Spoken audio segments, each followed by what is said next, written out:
Admettons maintenant que vous souhaitiez que vos polygones aient une couleur qui apparaisse en fonction d'un nombre et du coup que ces couleurs soient graduées en fonction d'un nombre. Donc vous voyez ici on avait fait travaux en cours et travaux finis, donc il n'y avait pas de graduation. Mais si on voulait prendre la population et faire qu'on aille du plus clair vers un rouge de plus en plus foncé, en fonction de la population qu'on trouve dans ces entités dans ces entités, comment faire? On repart sur la couche qui nous intéresse, on fait soit un double clic dessus, soit clic droit propriété comme on veut, on retourne toujours dans symbologie et on était passé à symbole catégorisé.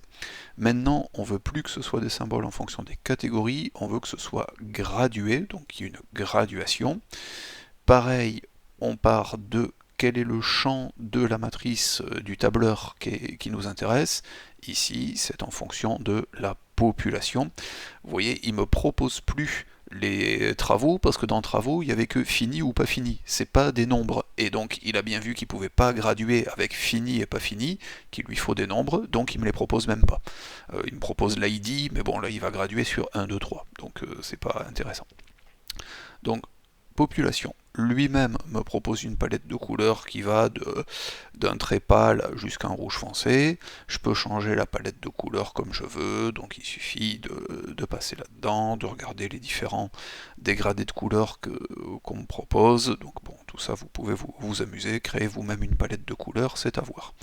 Vous fixez d'abord le nombre de classes. Par exemple, alors bon, ici ça sera très artificiel vu qu'il n'y a que 3 données, mais admettons que vous ayez, je sais pas moi, 150 données ou 150 points. Est-ce que vous voulez qu'il y ait 5 nuances de rouge? Est-ce que vous voulez qu'il y en ait 3, qu'il y en ait 2, etc. Donc à vous de voir. Bon, enfin par défaut là, il m'en a proposé 108. Donc ce qu'on peut faire d'abord, déjà vous voyez, si j'applique avec ces classes par défaut là, vu qu'il y en avait deux qui étaient proches en termes de population, on a deux rouges très foncés et un truc très clair, mais nous on va quand même un petit peu bouger tout ça. Donc là, intervalle fixé, c'est lui qui a fixé l'intervalle. On peut choisir de trier par intervalle égal entre les classes. Donc vous voyez ici, hop, je vais lui dire que je veux que 5 classes, et il me dit que comme la plus petite valeur c'est 100, et la plus grosse valeur c'était 208 je crois dans mon tableau, si je fais un intervalle égal ça va de 20 en 20. D'accord. Je pourrais trier par... Alors, l'une des choses intéressantes, c'est de trier par écart type.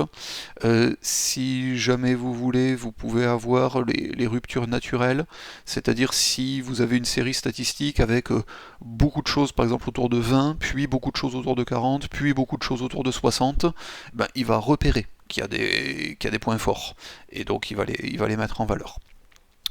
Mais bon, la méthode de l'écart type est pas mal, c'est souvent celle-là qui vous donne les meilleurs résultats. Ici, il vous dit que il y en a deux qui sont très proches, celui de 164 et celui de 208, il leur donne la même couleur, celui qui a 100, il lui donne une autre couleur. Je pourrais toujours, si je voulais la changer, vous voyez, j'ai cliqué deux fois dessus, je peux dire que non, finalement, je veux qu'il soit jaune, hop, je fais OK, et donc j'aurai lui en jaune et lui en rouge. Si je fais appliquer et que je fais OK, vous voyez que j'ai du rouge et j'ai du jaune.